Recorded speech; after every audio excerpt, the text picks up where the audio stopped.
Assalamualaikum warahmatullahi wabarakatuh. Sebelumnya, perkenalkan nama saya Isna Eni Nurladzuni dari Prodi Pendidikan Guru Sekolah Dasar semester 3. Di sini saya akan memaparkan mengenai materi pengelolaan kelas dari mata kuliah Interaksi Belajar Mengajar yang diampu oleh Ibu Nela Rovisian SPD MPD. Untuk selengkapnya, simak video pembelajaran berikut ini ya.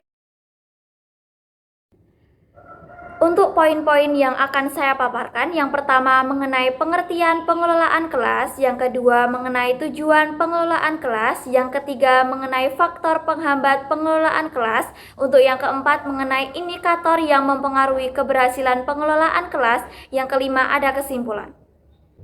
Langsung saja, poin pertama yang saya akan paparkan mengenai pengertian pengelolaan kelas menurut Hadari Nawawi 1989-115. Pengelolaan kelas dapat diartikan sebagai kemampuan guru atau wali kelas dalam mendayaguna potensi kelas berupa pemberian kesempatan yang seluas-luasnya pada setiap personal untuk melakukan kegiatan kelas yang berkaitan dengan kurikulum dan perkembangan murid.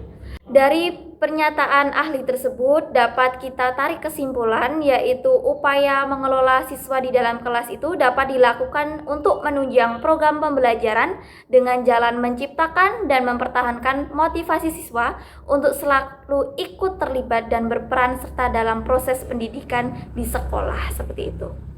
Untuk poin kedua, yaitu tujuan pengelolaan kelas, yaitu penyediaan fasilitas bagi bermacam-macam kegiatan belajar peserta didik sehingga subjek didik terhindar dari permasalahan yang mengganggu seperti peserta didik mengantuk, enggan mengerjakan tugas, terlambat masuk kelas, mengajukan pertanyaan yang aneh, dan lain sebagainya.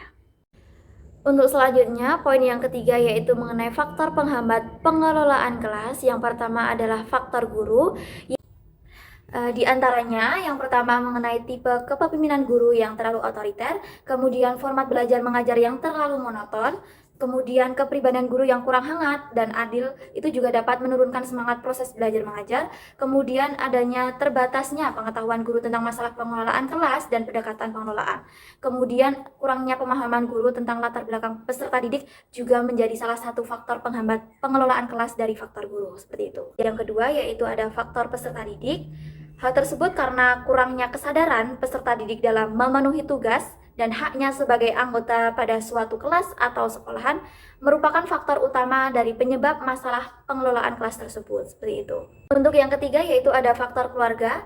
Hal tersebut bisa terjadi karena kebiasaan yang kurang baik di lingkungan keluarga, seperti tidak tertib, tidak patuh pada disiplin, kebebasan yang terlalu berlebihan ataupun terlalu dikekang, itu merupakan latar belakang yang menyebabkan peserta didik tersebut melanggar disiplin di kelas, seperti itu. Yang keempat yaitu ada faktor fasilitas, yang diantaranya yaitu mengenai jumlah peserta didik dalam kelas yang jumlah peserta didiknya banyak dan sulit untuk dikelola, kemudian ruang kelas yang terlalu kecil dibandingkan dengan jumlah peserta didik, kemudian ketersediaan alat dan jumlah buku yang kurang atau alat lain yang tidak sesuai dengan jumlah peserta didik tersebut. Selanjutnya yaitu poin yang keempat, yaitu mengenai indikator yang mempengaruhi keberhasilan pengelolaan kelas.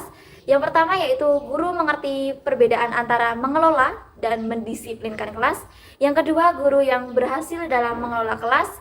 Yang ketiga, guru mengetahui perbedaan antara prosedur dan rutinitas kelas. Yang keempat, guru melakukan pengelolaan kelas dengan mengorganisasi prosedur-prosedur. Yang kelima, guru mengerti bahwa perilaku peserta didik bukan tanpa alasan. Yang keenam, yang terakhir yaitu guru tidak mendisiplinkan peserta didik dengan ancaman-ancaman dan konsekuensi. Dari materi yang sudah dijelaskan dapat ditarik kesimpulan, keterampilan pengelolaan kelas itu sangat perlu dimiliki oleh setiap guru karena hal tersebut dapat membantu dalam proses pencapaian tujuan pembelajaran. Dan kemudian pengelolaan kelas itu dapat menciptakan kondisi kelas yang memungkinkan untuk berlangsungnya proses pembelajaran yang kondusif dan maksimal.